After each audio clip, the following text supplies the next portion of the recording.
오늘 예배를 위해서 우리 최지혜 사모님 기도해 주시겠습니다.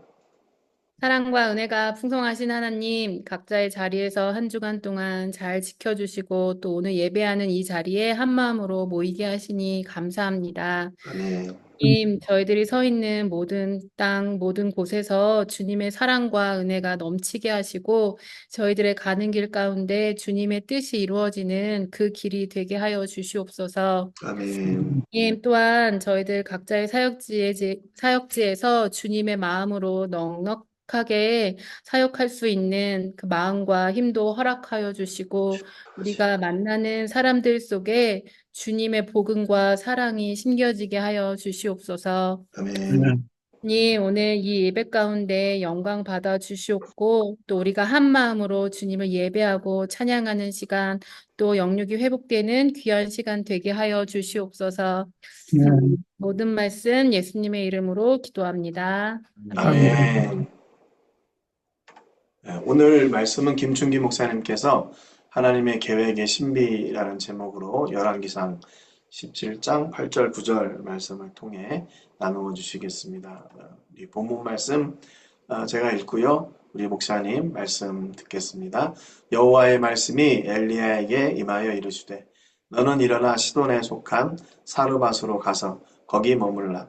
내가 그곳 과부에게 명령하여 내게 음식을 주게 하였느니라. 아멘. 김준기 목사님 말씀 전해 주시겠습니다. 예, 오늘 말씀은 하나님의 계획에 관한 말씀인데, 하나님의 계획을 우리가 생각할 때, 어, 여러 가지로 생각을 할 수 있지만, 오늘 본문이 조금 좀 특별한 것 같아요. 그래서 제가 신비라는 제목을 붙였는데, 그, 왜 좀 특별하냐면, 뭐, 물론 우리가 하나님의 계획을 생각할 때, 우주 만물의 주인이신 하나님이 그렇게 크시고 놀라우신 하나님이 어, 우리 미물만도 못한 우리 한 사람 한 사람을 그렇게 기억하시고 한 사람 한 사람에 대한 계획을 갖고 계시다고 하는 것, 을 우리가 알 수가 있고요. 그리고 하나님이 정말 세밀하시고 자상하신다는 것도 우리는 아는데 오늘 본문은 조금 더 그 부분을 포함해서 조금 또 다른 모습을 보여주는 것 같아요. 하나님의 계획을 얘기할 때. 근데 오늘 이야기는 그리시네가에 있는 엘리야에게 하나님께서 임하신 이야기 아닙니까? 근데 엘리야가 그리시네가에 갔던 거는 이제 아합에게 심판의 말씀을 선포한 뒤에 하나님께서 엘리야가 그곳으로 간 게 아니고 하나님께서 엘리야를 그리시네가로 가게 하시고 거기다 숨기시고 그리고 까마귀를 통해서 먹을 것을 공급하셨지 않습니까? 근데 이제 하나님께서 엘리야 선지자를 통해서 선포한 심판이 뭐였습니까? 하나님 비가 내리지 않는다는 거였잖아요. 이제 비가 계속 오지 않으니까 결국 그리시네가도 마르게 되었습니다. 그러니까 그리시네가로 보내셔서 엘리야를 먹이셨던 하나님이 이제 그 물이 마르니까 그 시냇물이 마르니까 이제 뭐 그 물을 마실 수가 없잖아요. 그러니 하나님이 다시 엘리야에게 임하셔서 말씀하시는 게 오늘 본문이에요. 그 8절을 보면 여호와의 말씀이 엘리야에게 임하여 이르시되 지금 그리시니까요 임하신 거예요. 너는 일어나 시돈에 속한 사르밧으로 가서 거기 머물라. 내가 그곳 과부에게 명령하여 네게 음식을 주게 하였느니라 이렇게 말씀을 하십니다. 이 말씀을 언뜻 보면 하나님이 자기 종 엘리야를 그리시네가로 보내신 것처럼 다른 곳으로 가서 살게 하시는 것 그렇게 하시는 걸로 이렇게 보입니다. 근데 그것만일까? 오직 그것을 위해서 그렇게 하신 것일까? 그런 생각을 좀 해보려고 합니다. 오늘 이야기는 두 가지 면에서 좀 특이하고 이상한데요. 첫 번째로는 하나님이 자기 종을 시돈 땅으로 보내시다는 거예요. 이 시돈 땅은 우리가 잘 알다시피 이방 땅이기도 하지만 우상 숭배가 아주 굉장히 그 왕성한 소위 우상 숭배의 소굴이죠. 시돈은 특별히 또 유명한 게 아합 왕의 아내인 이세벨의 고향이지 않습니까? 그런데 하나님은 자기 종을 가서 거기 살게 하시는데, 거주하게 하시는데, 하필이면 그렇게 이방 땅으로 보내셨을 뿐만 아니라 이방 신이 아주 득실거리는 이방의 신의 소굴로 보내셨다 하는 거예요. 이게 뭘까? 결국 하나님께서 무슨 분명한 뜻이 있지 않습니까? 그것은 뭐냐면 그곳이 우상 숭배의 소굴이든 또는 어떤 곳이든 하나님은 거기서 자신의 영광을 나타내기를 원하셨던 거예요. 또 한 가지 이상한 것은 엘리야를 시돈에 속한 사르밧이라고 하는 특정한 장소로 보내신 거예요. 그리고 그를 보내시면서 내가 그곳 과부에게 명령해서 네게 음식을 주게 했다라고 특정한 한 사람을 콕 집어서 말씀하셨다는 사실이에요. 그러면 얼른 이런 생각이 들지 않습니까? 아, 그곳 과부가 괜찮게 사는 사람인가 보다 라는 생각을 할 수 있지 않겠어요? 아마 엘리야도 그렇게 생각을 했을 거예요. 과부가 뭐 걱정 없이 살만하니까 그곳에서 가서 머물고 그 집에서 이제 말하자면 음식도 제공받고 이렇게 할 걸로 생각을 했을 것입니다. 자, 그래서 이제 그 엘리야 선지자는 하나님께서 말씀하신 대로 이제 사르밧 땅으로 가서 거기서 한 과부를 바로 발견하게 됩니다. 10절 앞부분에 보니까 그가 일어나 사르밧으로 가서 성문에 이를 때에 한 과부가 그곳에서 나뭇가지를 줍는지라. 한 과부를 바로 만났어요. 근데 그 과부는 여기저기 다니면서 나뭇가지를 줍고 있는 거예요. 자, 그 모습에서 괜찮게 사는 과부의 모습이 보였을 리가 없죠. 그 모습이 얼마나 초라하고 그 행색이 참 불쌍하게 보였겠어요.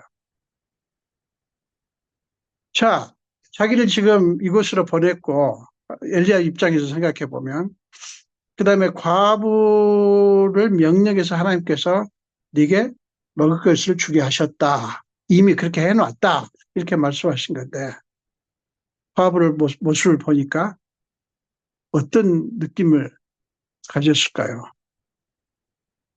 초라한 그녀의 행색을 보면서 단번에 뭘 느꼈겠어요?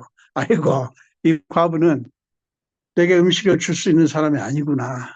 그리고 내가 이 과부의 집에서 머물 수가 없겠구나. 그런 생각을 했을 것 같아요. 엘리야는 그 상황을 보면서 분명히 지금 하나님의 말씀을 받고 지금 사르밧 땅에 속한 시돈 땅에 속한 사르밧으로 왔잖아요. 왔고 과부도 만났어요. 모든 게 다 하나님의 말씀대로 됐어요. 근데 한 가지가 이상한 거예요. 이 과부의 상황이 자기에게 그렇게 해줄 수 있는 상황이 아닌 것으로 보이는 거예요. 아마 엘리야 선지자는 굉장히 어느 정도라도 당황을 할 수밖에 없었을 것 같아요. 자, 이 지점이에요. 지금 엘리야가 사르밧 땅으로 와서 과부를 만났는데 그 과부가 지금 하나님의 말씀하신 것과 뭔가 맞지 않아요. 그 집에서 머물라고 했고 그 다음에 과부를 명령해서 이미 명령을 해놨는데 이게 먹을 것을 주라고 했다고 하셨는데 이렇게 딱 보니까 이게 전혀 아닌 거예요. 그때 엘리야가 그의 마음을 닫아버리지 않았다고 하는 거. 그 순간에 잠시 당황은 했겠지만 왜 내가 나를 이곳으로 보내셨을까? 왜 이 과부를 만나게 했을까라고 잠시 당황했겠지만 엘리야 선지자는 마음을 닫아버리지 않았어요. 이런 상황을 우리가 만날 때가 있죠. 분명히 하나님께서 역사하셨고 인도하셨는데, 그래서 하나님께서 나를 이곳에 보내셨으니 뭔가 순탄한 길도 열어주시고 여러 가지 상황을 만들어 주시겠지라고 생각을 했는데 이게 뭔가 맞지 않는 그런 그 상황일 때 우리는 당황하지 않습니까? 저도 개인적으로 그런 경험들이 꽤 있어요. 자, 그런데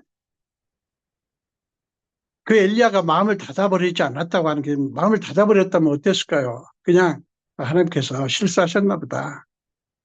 하나님께서 잘못 생각하셨나 보다. 뭐 그리고 이제 포기해버릴 수가 있는데 엘리야는 그렇지 않았어요. 그리고 이 엘리야 선지자가 이 과부에게 이런 요구를 합니다. 10절 뒷부분과 11절을 보겠습니다. 이에 불러 이르되 청하건대 그릇에 물을 조금 가져다가 내가 마시게 하라. 그가 가지러 갈 때에 엘리야가 그를 불러 이르되 청하건대 네 손의 떡 한 조각을 내게로 가져오라. 이런 요구를 합니다. 과부의 행색을 통해서 그녀의 행편을 분명히 파악을 했을 텐데 왜 이런 무리한 요구를 한 것일까? 이건 무리한 요구 아닙니까? 그런데 여기에 놀라운 비밀이 있습니다. 그게 뭐냐면 지금 엘리야가 과부에게 지금 물을 가져와라. 그다음에 떡 한 조각을 가져와라. 이런 요구를 하는 것과 그 전에 나뭇가지를 줍고 있는 과부를 본 그 사이에 어떤 일이 있었을까 하는 거예요. 성경에는 기록이 없어요. 근데 어떤 일이 있었을까? 이거를 알려면 우리는 14절의 말씀을 좀 먼저 볼 필요가 있을 것 같아요. 14절을 보면 알 수 있는 게 있어요. 뭐냐면 14절을 보면 이스라엘의 하나님 여호와의 말씀이 나 여호와가 비를 지면에 내리는 날까지 그 통에 가루가 떨어지지 아니하고 그 병에 기름이 없어지지 아니하리라 하셨느니라. 물론 이게 지금 뭐 통에 가루, 병에 기름 얘기는 이제 12절의 과부의 이야기를 듣고 지금 하는 건데 어쨌든 간에 어느 순간인지 모르지만 엘리야 선지자는 하나님의 말씀을 받은 거예요. 그러니까 하나님의 계획을 알게 된 거예요. 그러면 그 시점이 어딜까? 바로 과부를 봤을 때, 그리고 엘리야 선지자가 잠시 당황했을 그 순간과, 그 다음에 바로 지금 그 10절에 보면, 10절 후반부에 보면, 이에 불러 이르되, 이게 10절 후반부와 11절에 엘리야 선지자가 이제 그 과부에게 이렇게 말을 하는데, 그 사이에 엘리야는 하나님의 계획을 들었을 것이라고 하는 것을 우리는 짐작을 할 수가 있어요. 이게 뭐냐면 사도행전 27장에도 보면 이제 바울이 이제 로마 황제에게 재판을 받기 위해서 항해를 하지 않습니까? 로마를 향해서. 근데 그러다가 풍랑을 만나가지고 이제 배 탄 사람들이 아주 그냥 굉장한 고생을 하죠. 그리고 거기 27장에 보면 거의 죽게 되었다라는 표현이 거기에 나옵니다. 사도행전 27장 보면 구원의 27장 20절에 보면 여러 날 동안 해도 보이지 않고 별도 보이지 않냐고 큰 풍랑이 그대로 있음에 구원의 여망마저 없어졌더라. 여러 사람이 오래 먹지 못하였으며 이런 표현이 나오거든요. 사도행전 27장 20절, 21절 앞부분에. 근데 그때 갑자기 바울이 가운데 일어나서 말합니다. 여러분이 내 말을 듣고 그러면서 뭐라고 하냐면 이제는 안심하라. 너희 중 아무도 생명에는 아무 손상이 없을 것이다. 이렇게 말하면서 27장 23절에 바울이 이런 말을 합니다. 내가 속한 바 곧 내가 섬기는 하나님의 사자가 어젯밤에 내 곁에 서서 말하되 바울아 두려워하지 마라. 네가 가이사 앞에 서야 하겠고 또 하나님께서 너와 함께 항해하는 자를 다 내게 주셨다 하였으니 그러므로 여러분이 안심하라. 나는 내게 말씀하신 그대로 되리라고 하나님을 믿노라. 이 말씀을 합니다. 뭔가 상황이 지금 오늘 본문하고 상당히 비슷해요. 그러니까 바울이 하나님의 말씀을 듣고 어젯밤에 그러고 나서 그랬기에 지금 구원의 여망이 다 사라진 사람들 가운데 서서 이 말을 한 거예요. 이제는 안심하라. 너희 중에 아무도 생명에는 지장이 없을 것이다. 이 말을 하거든요. 그러니까 이 지금 엘리야 선지자가 과부를 봤을 때 그 상황, 만약에 엘리야 선지자가 하나님의 음성을 듣지 못했고 하나님의 계획을 알지 못했고 그리고 만약에 이게 하나님께서 실수하셨나 보다라고 생각하고 포기해 버렸으면 아마 과부에게 물 가져와라, 뭐 때게 떡을 갖다 주라 그런 말을 하지 않았을 거예요. 근데 바로 그 사이에 지금 사도행전 27장에서 바울이 그랬듯이 그 사이에 하나님의 계획을 알게 된 거예요. 알려주신 거예요, 하나님. 그래서 지금 이 무리한 요구를 하는 거예요. 자, 그렇게 하니까 이 과부는 이게 말도 안 되는 요구를 한 거잖아요, 지금. 그러니까 12절에, 이렇게 과부가 반응을 하죠. 당신 하나님 여호와께서 살아계심을 두고 맹세하노니 나는 떡이 없고 다만 통에 가루 한 움큼과 병에 기름 조금뿐이라. 내가 나뭇가지 둘을 주워다가 나와 내 아들을 위하여 음식을 만들어 먹고 그 후에는 죽으리라. 과부는 자신의 비참한 상황을 솔직하게 쏟아냅니다. 자신의 마음을 연 거예요. 과부는 그 고백을 통해서 마음을 연 거예요. 만약에 분노가 있고 아주 그런 무리한 요구를 하는 사람에 대한 분노가 있었더라면 아무 말도 하지 안 했을 거예요. 그런데 이 과부는 솔직하게 자신의 상황을 얘기합니다. 그런데 엘리야는 그 말을 듣고 역시 물러나지 않아요. 어떻게 보면 그 여인이 마음이 더 상할 수 있는 요구를 13절에 합니다. 엘리야가 뭐라고 말하자면 두려워하지 말고 그렇게 말합니다. 두려워하지 말라. 성경에서 두려워하지 말라는 표현이 신구약이 여러 군데 나오지 않습니까? 우리는 어떤 사람을 위로할 때 걱정하지 마세요. 두려워하지 마세요. 이렇게 말을 하지만 하나님이 말씀하실 때는 그 말 속에는 계획이 있거든요. 그 말씀하실 때는 그냥 마음을 그저 누그러뜨려주고 불안하지 않도록 만들어주는 선에서 머물지 않고 계획이 있는 거예요.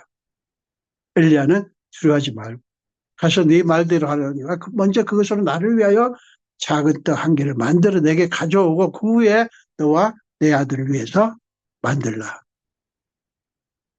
이 말을 들으면 지금 밀가루 한 움큼과 병에 기름 조금밖에 없는 과부의 말을 무시하고 먼저 자기를 위해서 떡 한 개를 만들어 오라고 하는 것처럼 이렇게 들립니다. 근데 그게 아니에요. 엘리야에게는 한 가지 분명한 게 있어요. 뭡니까? 하나님의 약속이에요.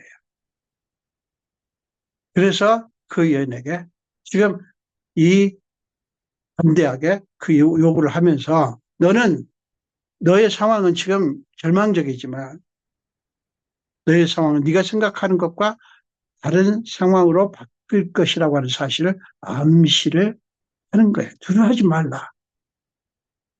그 말 속에서 그런 의미가 담겨 있습니다. 엘리야는 왜 그런 무리할 요구를 하고 왜 그렇게 말도 안 되는 얘기를 했는가? 하나님의 약속의 말씀이 있었기 때문에 그렇게 한 거예요.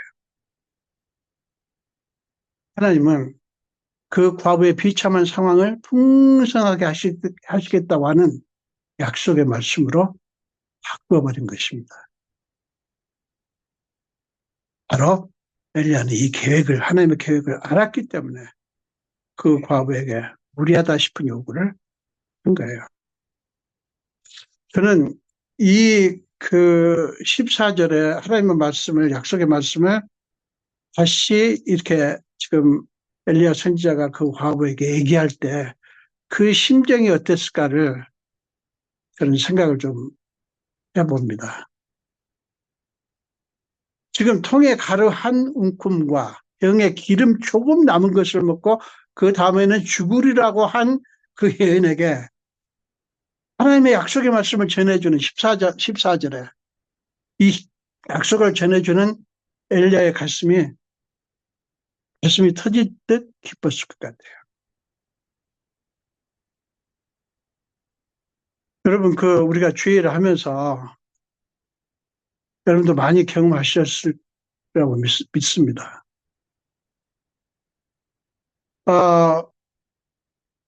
뭐 여러분도 그렇고 저도 마찬가지로 하나님의 종으로서 이런 종류의 소식을 전할 때처럼 신나고 감격스러울 때가 없더라고요.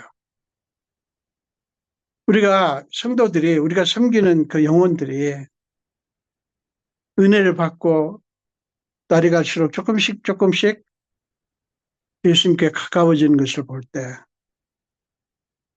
또 그들을 향한 하나님의 사랑과 위로운 말씀을 우리가 느낄 때, 그리고 어떤 약속의 말씀을 받을 때 말로 표현할 수 없는 기쁨이 있지 않던가요? 그게 우리 주를 섬기는 주의 일을 하는 우리의 진짜 양식이고 상급이라고 생각이 돼요. 저는 그래서 이런 집사람한테도 그런 얘기를 많이 합니다. 내가 이 맛에 참 목회를 한다. 이 맛에 주의를 한다는 생각을 합니다.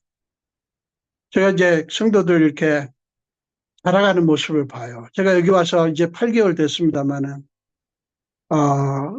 굉장히 얼굴이 밝아지는 모습을 봐요. 처음에 2월 달에 딱 오니까 얼굴이 뭐 완전히 뭐 죽기 일보 직전 얼굴이고, 무슨 뭐 화가 난 사람처럼 그냥 아주 싸나운 얼굴을 했던 두 사람이 저는 특별히 저를 감동시켜요. 늘 까칠하고 이상한 얘기만 하고 막 시비를 걸고, 심지어 목사님 저한테도 뭔가 시비 쪽으로 얘기를 하고, 무슨 뭐 이런 인간이 있나 라고 생각을 했는데, 이 사람이 조금씩 얼굴이 밝아지고 요즘은 그런 것들 까칠한 모습이 어디 갔는지 없어요. 기억이 안 나요. 사진을 찍어 놓을 걸 그랬어요. 그때 모습을. 근데 이제 그걸 볼 때 그냥 너무 눈물이 나더라고요. 너무 기뻐서. 물론 제가 뭐를 한 게 아니지만, 우리가 그 주의 종으로서 느끼는 게 그거 아닙니까? 기쁨이 그거 아닙니까?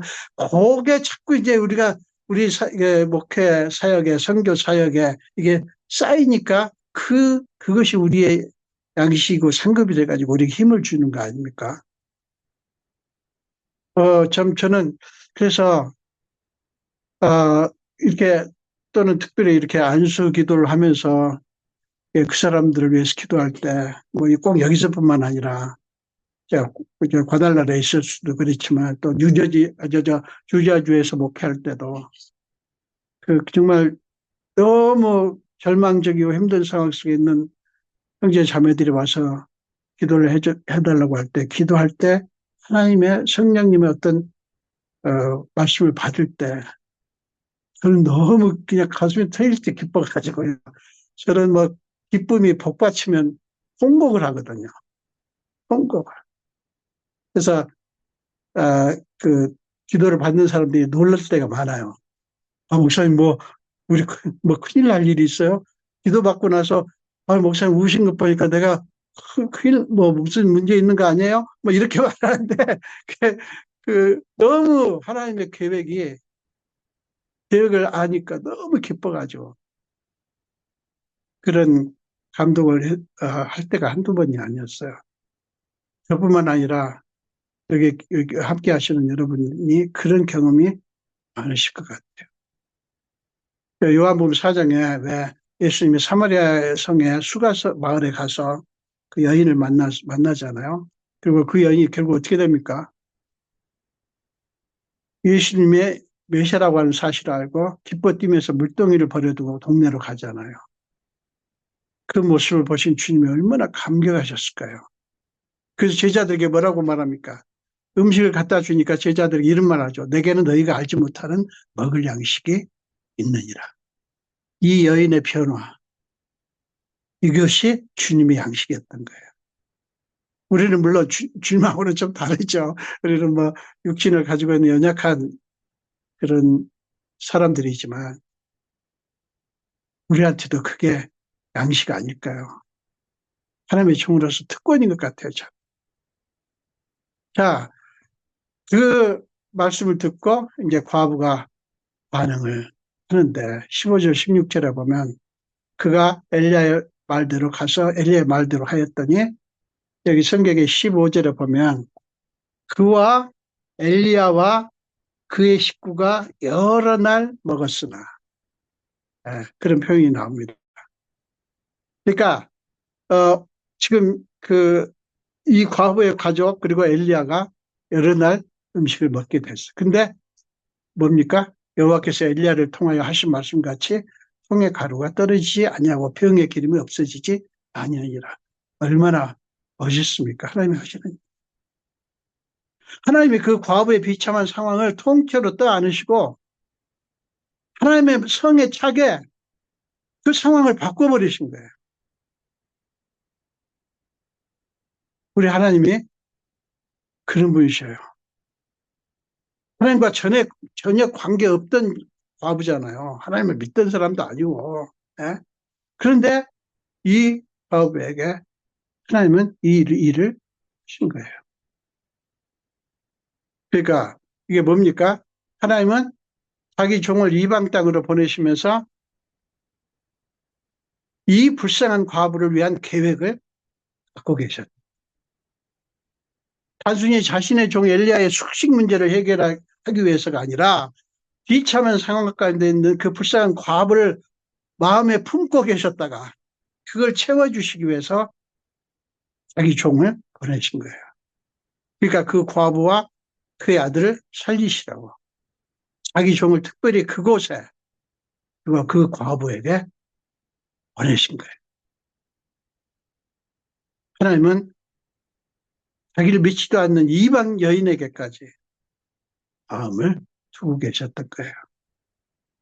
이 하나님이 주를 섬기는 저와 여러분을 품고 계시고 우리가 죄를 하지만 사실은 우리 영혼이 또 하나님의 공급을 받아서 또 채워지고 살아나야 되잖아요. 우리가 뭘 줍니까? 하나님께서 부어주시는 것을 우리는 나눠주는 것이지 우리 안에서 아무것도 없잖아요.